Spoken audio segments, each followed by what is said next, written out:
जुहार जय माँ समलई सम्बलपुरी न्यूज के आपण मानकु स्वागत करछन। हाजिर मुख्य न्यूज है कुचिंडा पाखर जंगल ने छती उड़ी जाते बढ़े छती मिलला। तो सम्बलपुर कुचिंडा पाखे का एतकी बड़ छती देखिकी मिलचे जेनटा कि आप देखी नहीं पारे दुई हाथ धरिकी लगुचे आउ गोटे छती रेंदे गाँटन खाई पकाब जेनता बहुत बड़ छती फुटी। मुझे तो पहली बार देखली पहली थर देखली। तो इटा जाइए जंगल के छती उड़ाबार लगे जंगली छती उड़ाबार लगी रुगड़ा रुगड़ी उड़ाबार लगी। तो एत बड़ छती देखा लगे मिलला तो सेटा के से माने बोहीकि आनले। तो देखी पारे केते बड़ छती आपण मैंने भी जब देखी थे एत बड़ छती या धरी थे हेले कमेंट कर बतावे। मानवती भाई से रहस्यमय डोंगा ई डोंगाटा केनु आएला केनता जानले।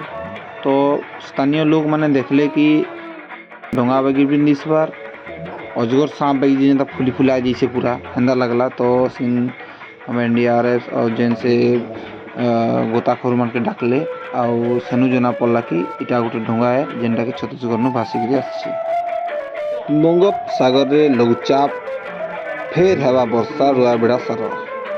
हाँ आम भी प्रेम करिछु 76 बरस के 47 कन्या हेला लव मैरिज बुढ़ा बुढ़ी राजी तो काना करबे लोग।